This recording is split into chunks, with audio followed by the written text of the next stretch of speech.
Salut à tous, aujourd'hui nous allons commencer l'animation. Alors on va commencer des trucs vraiment basiques qui vont nous permettre d'introduire progressivement l'animation. Alors durant le début de cette formation, on n'a pas parlé de la timeline qui est ici. Au fur et à mesure qu'on va avancer dans la formation, on va essayer d'expliquer les outils de la timeline.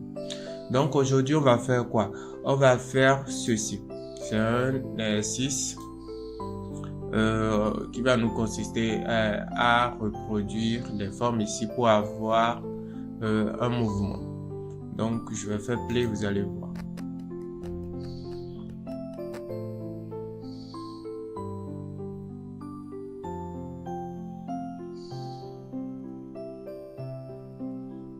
Donc voilà.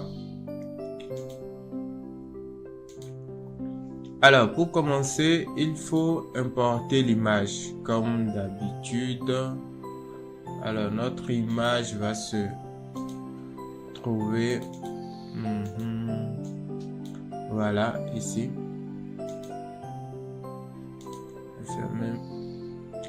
Alors une fois qu'on a importé notre image, celle-ci je l'avais placée en haut quelque part ici, histoire de la voir.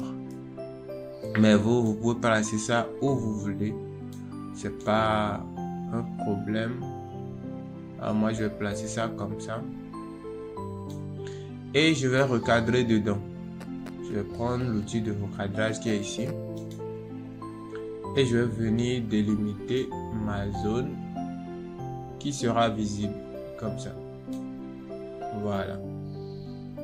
Donc comme ça, je sais que je peux voir ça à tout moment et quand je vais faire un rendu, il ne sera pas rendu dans mon espace. Très bien. Alors ici, je vais nommer ça trait.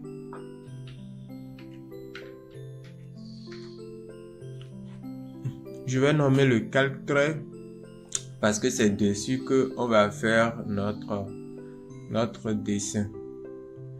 Alors, ce que on va faire maintenant, c'est de voir la forme qui est ici et de redessiner ça sur notre espace ici.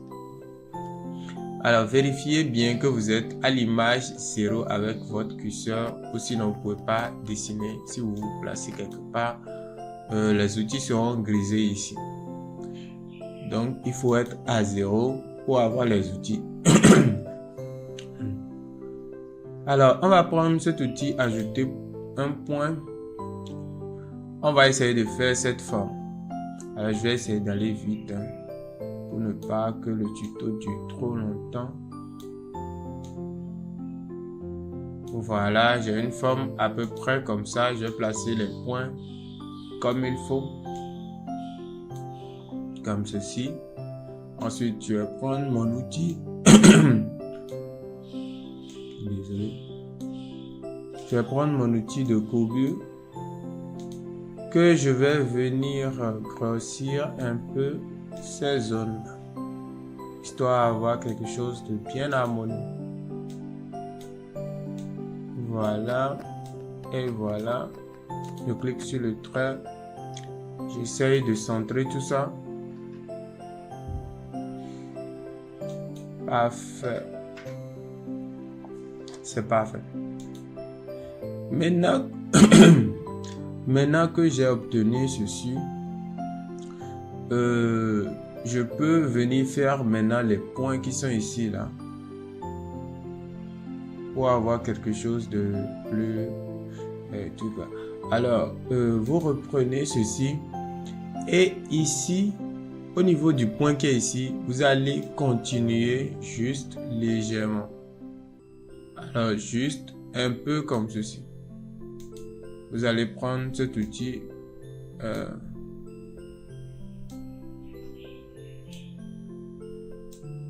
et enlever la courbe qui est ici. Voilà, on va l'enlever. Je crois que vous ne voyez pas bien. Je vais changer le fond. c'était le fond du tuto passé pour vous montrer. Voilà, donc on a quelque chose comme ça. Et là, ici, il n'y aura pas de... Il n'y a pas de coupe. Donc, on laisse ça comme ça. On essaye de mettre le point légèrement comme ça. Voilà. Donc, on va faire la même chose de l'autre côté ici. Comme ça. Ensuite, vous enlevez la coupe qui est ici. Et celle-là aussi. De sorte que ces deux points n'aient pas de coupe. Des fois, c'est galère. Vous pouvez cliquer ici aussi directement pour l'avoir. Donc, vous pouvez faire ceci pour avoir des arrondis. Et ici, pour avoir quelque chose de dur. Donc, voilà, je viens d'avoir ma forme que je veux. Maintenant, je dois mettre la couleur. Alors, comment mettre la couleur? Je dois venir ici, prendre mon outil qui me permet de mettre les couleurs. Et ici, vu qu'on n'a que du tracé, on va rester en mode trait, ici. Inutile de faire les deux, vu qu'on n'aura pas la forme. Donc, on va rester en mode tracé. Et ici, nous allons coloriser 3 fois. C'est-à-dire, on va faire le rouge qui est ici. On va faire le vert qui est ici. On va faire le tracé qui est ici aussi. Donc, commençons par les deux bouts. Donc, je vais sélectionner ces deux points qui sont ici, comme ça. Et ici, je vais faire créer une forme. Alors, quand je fais créer une forme, j'ai ce trait noir là. Ça dépend de la couleur que vous aviez ici. Ici, moi, je vais mettre quelque chose d'assez grand. Je vais mettre 30. Comme ça, pour avoir quelque chose comme ça. Est-ce que c'est suffisant? Non. Je vais mettre 50. Voilà. Pour avoir quelque chose d'assez gros. Maintenant, je passe ici. Je peux changer sa couleur. Je vais prendre du rouge classique comme ce qu'il y a sur l'écran. Pas trop saturé non plus. Voilà. Ensuite, je viens sélectionner les deux là aussi et je vais faire le vert. Voilà, je change la couleur. Une couleur assez verte. Quelque chose comme ça. Et voilà. Donc, j'ai fait déjà les deux bouts. Et ce qu'il me faut, c'est ce tracé qui est ici. Alors, je vais venir ici, prendre mon outil de création. Et je vais sélectionner comme ça. J'ai sélectionné ce chemin. Et je vais faire Shift et rajouter ce point qui est ici. Et ce premier point. Donc, ne rajoutez pas les deux derniers. Sinon, vous allez faire tout le tour. Alors, je viens ici. Je fais créer une forme. Et là, je vais mettre combien? Je vais mettre 10. Et je vais changer la couleur en quelque chose de noir comme ça. Voilà. Maintenant, vous allez remarquer qu'ici, le trait est en dessous des gros points, des points qui sont ici. Donc, on va essayer de faire pareil. On vient ici. Ici, on sélectionne le tracé et on appuie la touche direction bas pour faire descendre notre tracé comme ça. Je vais ramener légèrement les points pour avoir quelque chose de rond. Voilà. Je vais ramener celui-ci aussi pour avoir quelque chose d'à peu près rond. Voilà. Alors, Là, je viens de dessiner ma forme. Je vais faire CTRL R pour voir ce que ça donne. Voilà ce que ça me donne. Je suis content. Alors, on va commencer notre animation.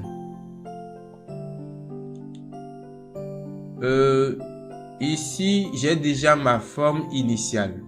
Pour ceux qui connaissent les principes d'animation, il y a les clés, il y a plein de paramètres, plein d'étapes au fait pour créer de l'animation. Donc, on ne pourra pas voir ça dans cette formation, vu que c'est tout un cours entier au fait. Donc, je vous invite à aller voir les techniques d'animation par Richard Williams. C'est un livre d'animation qui est très intéressant, qui vous permet de comprendre vraiment beaucoup de choses. Donc voilà, n'hésitez pas. Alors ici, moi je vais supposer que vous connaissez les principes, même si je vais vous montrer quelques trucs quand même. Ici, on a ce qu'on appelle une première clé. La clé, c'est une pause. D'accord? C'est une pause importante. Donc, on a notre première pause. Nos pauses seront ceci, ceci, ceci et ceci qui sera à l'origine. Donc, on aura 4 pauses. Donc, nous, on va se dire que à chaque seconde, ici dans votre timeline, Moro est réglé de sorte que vous ayez des traits comme ça à chaque seconde. Là, maintenant, je suis à 24 images par seconde. Si je veux être, par exemple, à 25, je vais dans Fichier et Paramètres du projet. Et ici, j'ai vitesse d'affichage. C'est ça qui est le nombre d'images par seconde, c'est-à-dire le nombre de frames que j'aurai dans chaque seconde. Donc ici, je peux changer en mettant par exemple 25. Et là, vous voyez que ça a changé ici. Donc ces traits-là vous orientent et pour les secondes. Donc si vous voulez une seconde, vous quittez ici pour ici. Donc ça fait une seconde si vous êtes à 25 images par seconde. Mais si vous voulez être à 24 images par seconde comme moi, votre une seconde pour vous, ce sera 24. Donc voilà. Alors nous, on va rester à 24 images par seconde. Donc on a notre première pause qui est à 0 ici. Maintenant, on va faire cette pause là, toujours avec le même dessin. Donc, on va bouger dans la timeline comme ça à 24 images. Et à chaque seconde, je veux que mon élément qui est ici devienne celui-ci. C'est-à-dire, c'est un peu comme ce que vous avez vu ici. Par exemple, on est à 0 ici, on a cette forme. Et à 24, la forme est devenue l'autre. C'est-à-dire, quand je fais comme ça, vous voyez, la forme est devenue l'autre comme ça. Et ainsi de suite est devenu celui-ci, est devenu celui-là, jusqu'à redevenir l'origine. Donc, j'ai voulu faire une boucle. Voilà. Donc, ici, on va faire pareil. Donc, à 24, on va essayer de faire cette forme-là. Alors, il y a un truc dans Moro, j'avais dit que j'allais vous montrer au fur et à mesure. Pour pouvoir travailler, si je fais comme ça, je ne vois plus mon image de référence. Ça m'embête un peu. Donc, qu'est-ce que je vais faire? Je vais descendre légèrement la timeline comme ça.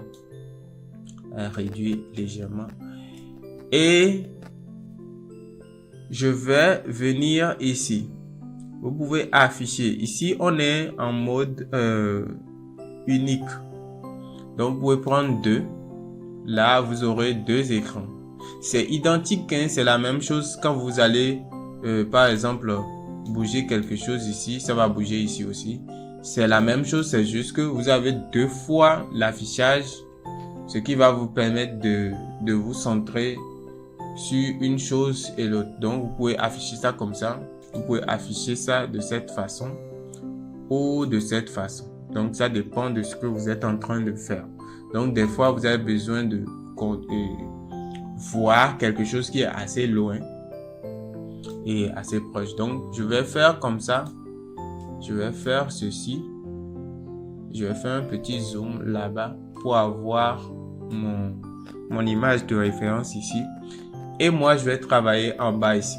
Voilà. Alors, dans la timeline, je suis à 1 comme ça. Je vais activer touche fichier automatique ici. Alors, excusez, touche fichier automatique, ça veut dire quoi? Ça veut dire que, regardez, si je n'ai pas ça d'activer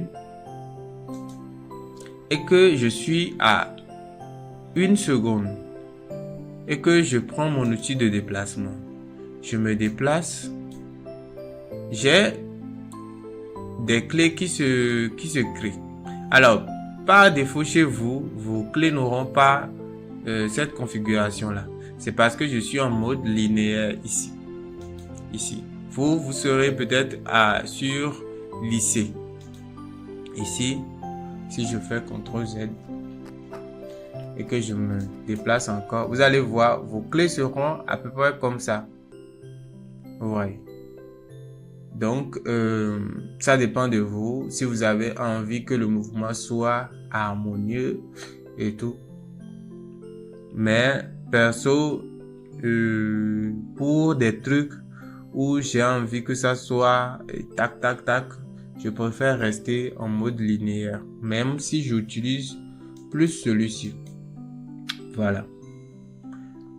Alors, je disais que la touche figée ici automatique, à quoi ça sert? Quand je vais bouger mon personnage comme ça, quand je vais bouger ma forme, attends, je vais revenir. Quand je vais bouger ma forme comme ça, j'aurai des clés qui vont se mettre ici. Et ces clés-là veulent dire que les clés veulent dire tout simplement que je viens de marquer cette pause-là. Ce qui est ici. Alors, j'ai marqué ça, mais j'ai pas touche figée automatique ici. Donc, ce qui veut dire que la clé en réalité qui est marquée ici s'applique seulement sur le mouvement que je viens de faire. C'est-à-dire celui-ci, ces 2 points-là que j'ai bougé, c'est leur clé qui est ici et c'est ce qui est en rouge. Ce qui est sélectionné ici a sa clé qui est soulignée en rouge. Comme ça. Le trait rouge qui est ici, c'est précisément la clé de celui qui est ici. Alors, le trait blanc est généralement la clé globale de la scène. Je ne sais pas si c'est compris. Retenez que le trait blanc qui est ici, c'est la clé de toute la scène.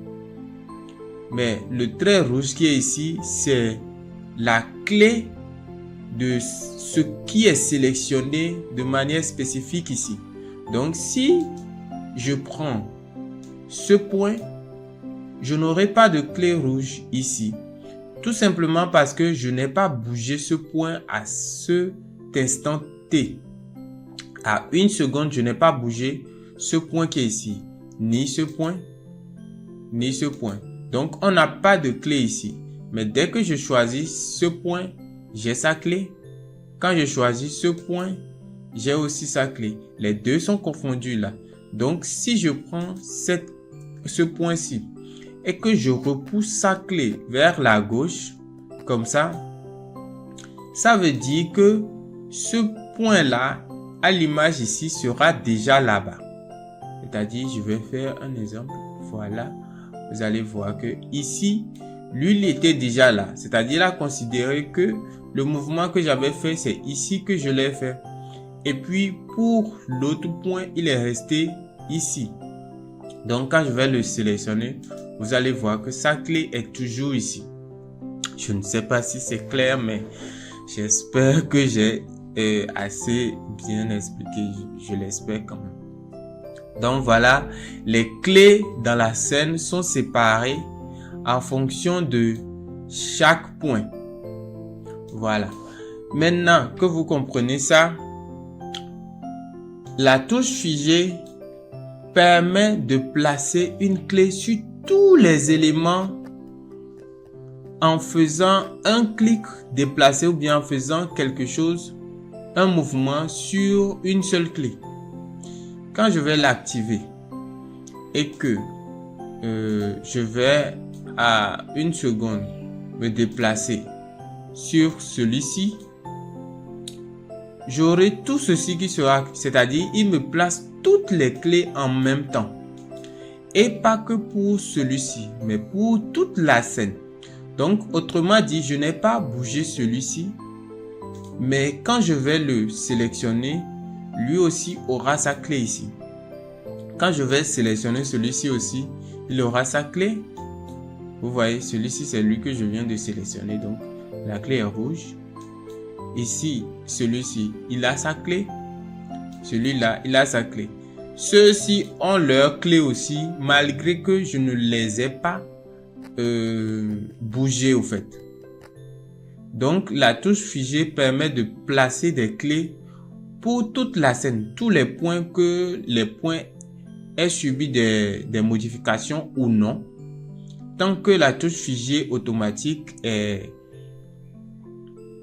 cochée, vous aurez la clé dans la timeline. Maintenant, si vous ne voulez pas animer cette partie-là, vous décochez ceci. Et quand vous bougez un point, c'est seulement les clés de ce point-là qui seront placées. Pour l'icône de ceci, on verra ça tout à l'heure. C'est quand vous faites des manipulations avec l'outil là dans la timeline que vous avez les clés. Donc, toutes les clés sont séparées au fait dans Moho. Donc, ceci a sa clé quand vous bougez la courbe. Ça a sa clé quand vous faites l'outil de déplacement. Il y a sa clé quand vous faites les couleurs ici, ont leur clé. Tous les éléments ici ont des clés ici. Donc, que vous pouvez gérer indépendamment.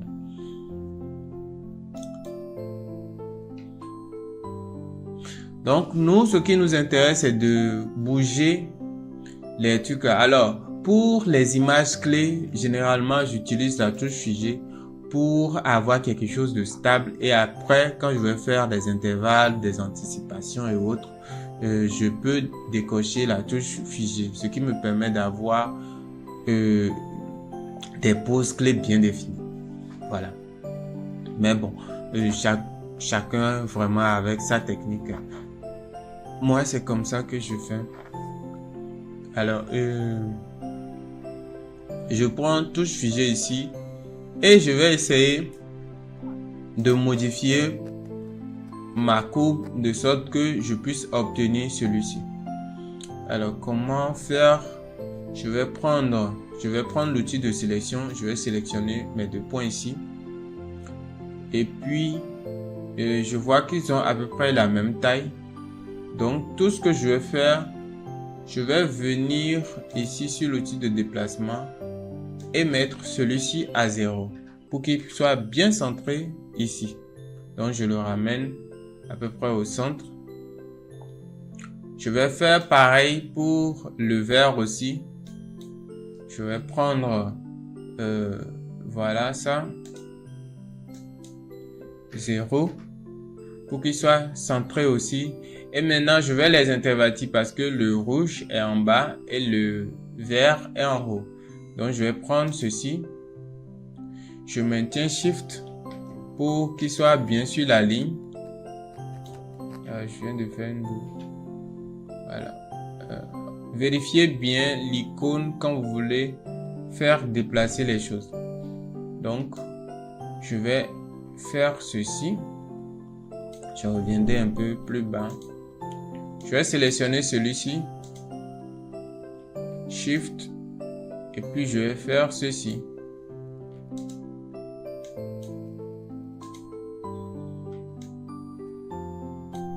Voilà. Je peux activer la pelure d'oignon. La pelure d'oignon, c'est quoi? C'est le onion skin qui est ici. Quand je l'active, ça me permet, moi je suis à 24. Ça me permet de regarder derrière. Alors, ce qui est ici, et quand vous placez ça devant, ça veut dire que vous voyez l'image qui est après. Quand vous placez ça derrière, vous voyez ce qui est derrière, c'est la pelure d'oignon, quoi. Donc, je vais placer ça sur l'image 0 pour voir la position que nous avions quand on était à l'image 0. Donc, on était comme ça. Donc, moi, je vais essayer de placer celui-ci sur cette ligne-là.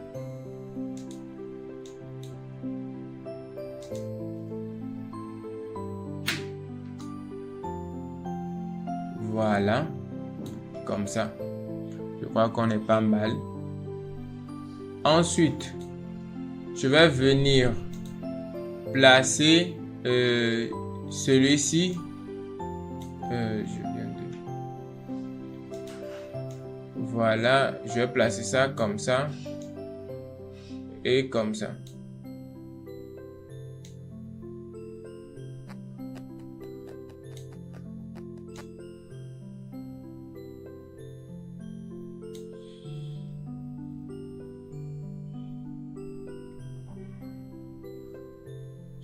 Alors, là, vous allez vous rendre compte que on n'a pas suffisamment de segmentation.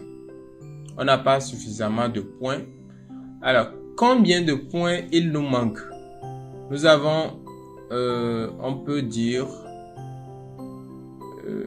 1, 2, 3, 4, 5. Donc, on a 2 points ici. Il nous faut 3 points.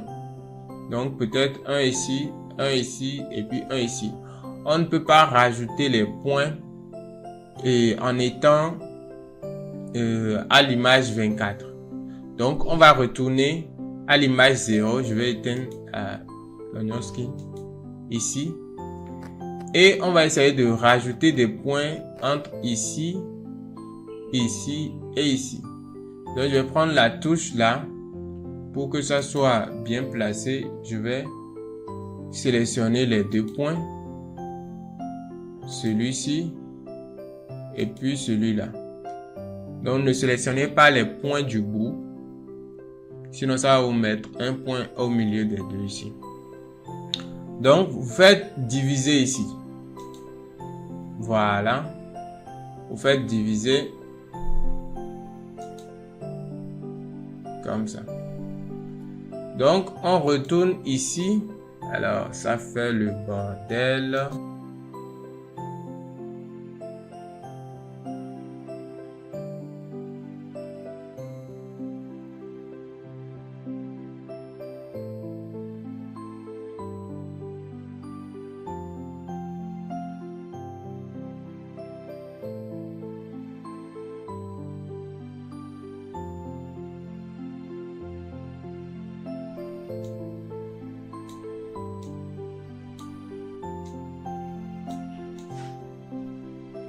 Voilà, donc vous aurez quelque chose à peu près comme ça.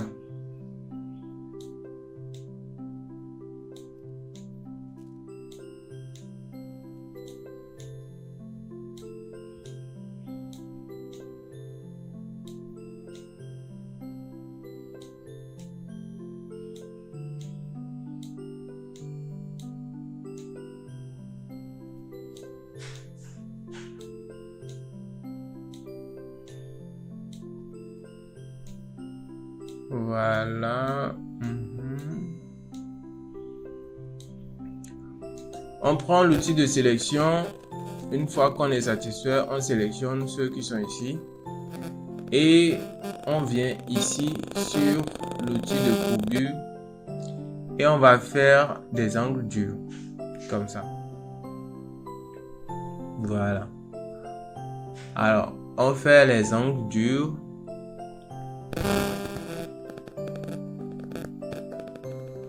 Une fois que c'est fini, on va à l'image qui suit.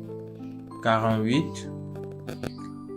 On va sélectionner le point vert qu'on va placer quelque part ici. Alors, je maintiens Shift pour que ça reste sur la même ligne. Je vais faire ma pelure d'oignon pour voir où j'étais. Là, on ne voit pas ça parce que je suis dessus au fait. Là, on était à l'image, on était sur la forme qu'on a actuellement parce qu'on n'a pas encore fait de mouvement ici. Donc, c'est quand je vais me déplacer comme ça que je vais voir ma pelure d'oignon. Donc, pour avoir quelque chose de symétrique, je vais prendre le repère ici. Alors, ce qui est en X, je vais faire une copie de ça.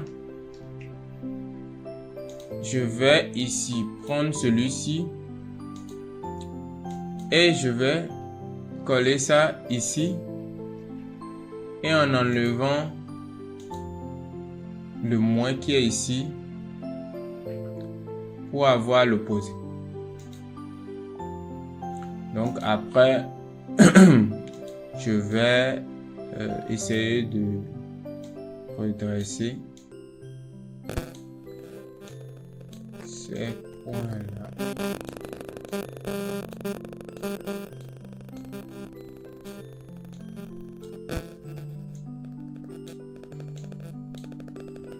Pour avoir quand même quelque chose d'assez droit. Vraiment, il n'y a pas un outil qui permet de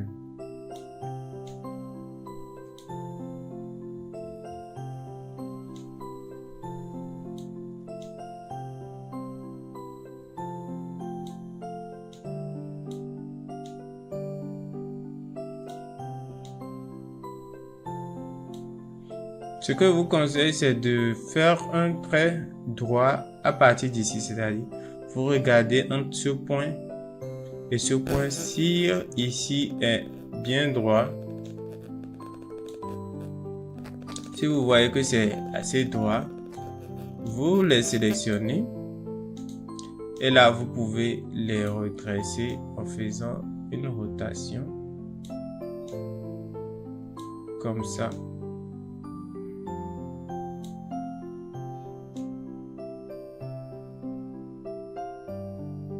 C'est plus facile comme ça. Voilà. Donc j'ai quelque chose d'assez droit. On va passer au suivant. Donc ici, ce n'est pas vraiment symétrique. Donc, je vais essayer de reprendre cette forme-là aussi. Je vais me placer ici, à 72. Je vais sélectionner celui-ci.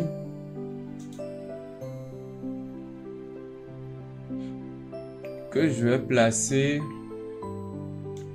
en bas ici, à peu près sur la même ligne. Je vais placer le rouge à la fin.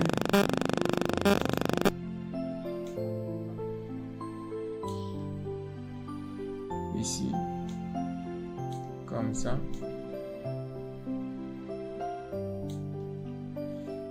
Et là, je vais venir placer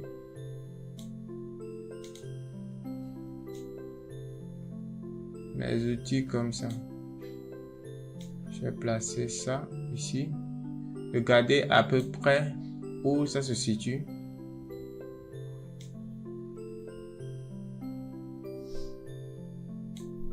Voilà.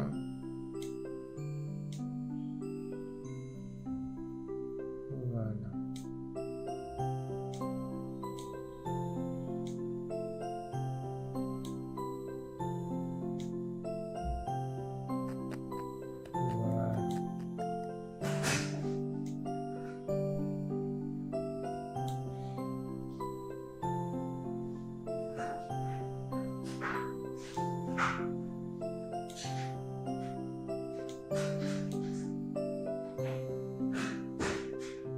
Alors, je vais prendre cet outil-là et sélectionner eux tous, comme ça, sans les têtes.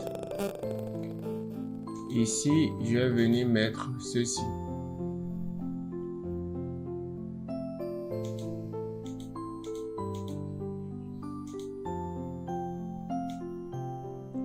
J'aurai quelque chose à peu près comme ça. Ici, j'essaie d'imiter ce qui est là-bas.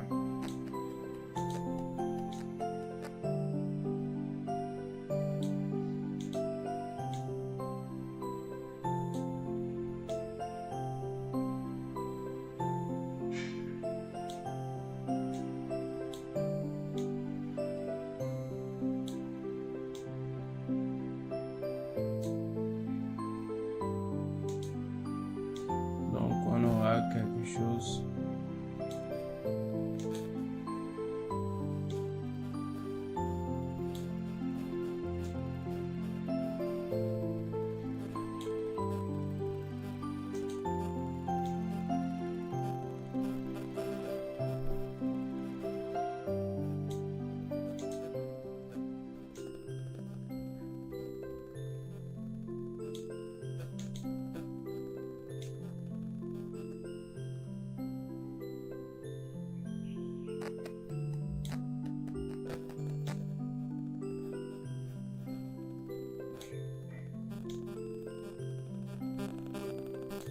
Et voilà.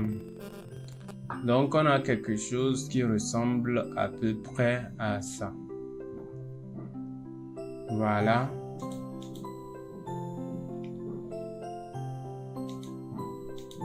Donc, une fois que j'ai fini, j'ai ça. Donc, si vous faites play, vous aurez ça. Alors, ce qui me dérange, c'est que je ne vois pas mes formes. Alors ici, je vais bouger légèrement, vu qu'on a rajouté après la courbe. Donc, je viens ici, je les sélectionne comme ça. Je fais CTRL-C, ou vous pouvez rester dessus, faire un clic droit et faire copier ici. C'est la même chose. Donc, vous venez ici, soit vous faites clic droit, coller, ou vous faites CTRL-V. Donc voilà, je viens d'avoir ça ici. Ici, vous allez voir, je m'étais arrêté ici. Ici, moi, je vais vous montrer direct comment faire une boucle, même si on dépasse ici, que ça continue de lire. Ici. Donc, ce qu'on va faire premièrement, c'est de faire les pauses. J'ai envie qu'on voit mes formes un peu avant que ça ne change. Donc, comme ça, je vais sélectionner cette partie que je vais faire figer. C'est-à-dire, au lieu que ça démarre, la transformation démarre ici tout de suite, je vais aller un peu loin et je vais copier cette forme-là que je vais recoller ici. CTRL-C, CTRL-V. Et là, sur cet espace, ma forme ne bouge pas, en fait. Parce que l'image clé qui est à 0 est encore ce qui est ici. Donc, disons que l'interpolation se fait sur place.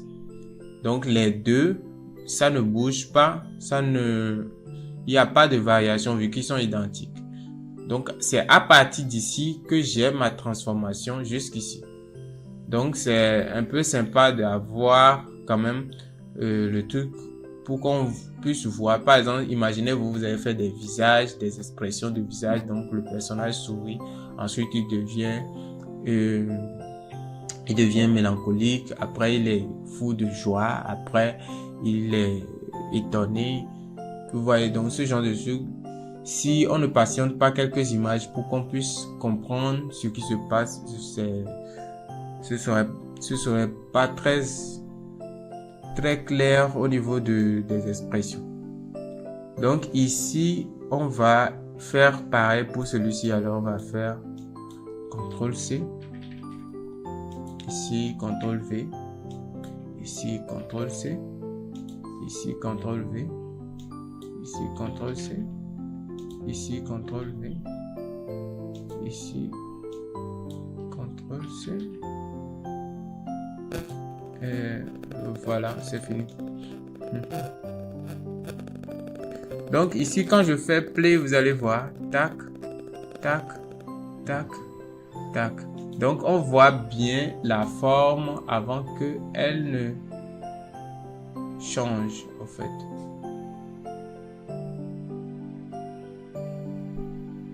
Voilà. C'est bon.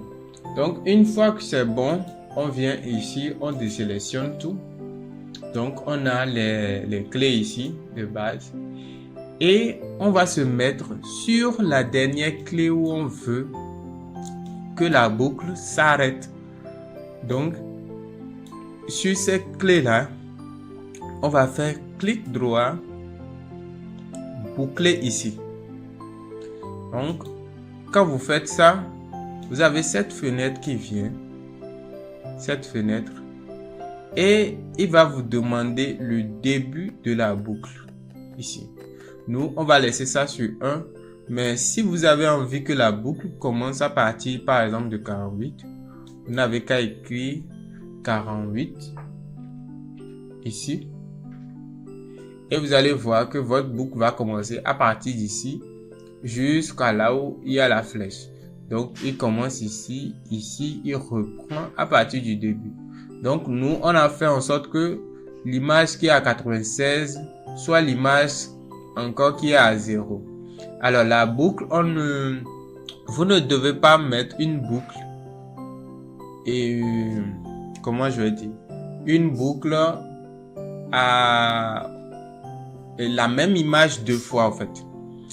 Comment je vais expliquer? Alors ici, nous avons cette image là qui est identique à ce qui est ici. Sa première transformation, c'est à l'image 1. Peut-être, mais c'est à l'image ici, c'était là, mais c'est-à-dire que quand l'image ici tourne, au lieu d'avoir encore celui-ci, ça fait une répétition, donc on commence direct par le suivant, c'est-à-dire juste l'image qui suit. Si l'image qui est à 0, vous l'avez placée à 1, donc ça veut dire que votre boucle devra s'arrêter à 2 ici. Donc, je ne sais pas si c'est clair, mais on va revenir dessus un peu plus tard. Donc, ici, la boucle, elle est bonne. On va mettre ça à 1. Voilà. Et c'est bon. Donc, quand je fais play, même quand on dépasse, vous voyez, ça continue. Jusqu'à la fin de la timeline. Là où ça s'est arrêté. Alors, il y a, je ne sais pas si j'avais dit, ici, ça c'est là où le curseur se situe actuellement. C'est-à-dire, voilà, si je suis à 128, ça va mettre 128 ici. Maintenant, celui-ci, c'est où mon animation s'arrête. C'est-à-dire le jaune qui est ici, là où ça s'arrête. Donc, quand vous allez lancer un rendu, le rendu va aller jusqu'ici. Comme ça. Ça va s'arrêter ici. Donc, quand vous lancez vos lectures et autres, ça s'arrête ici. Si vous avez envie que ça s'arrête, par exemple, à 48, vous venez ici, vous écrivez 48, faites entrer et c'est fini. Vous avez votre animation qui s'arrête à 48.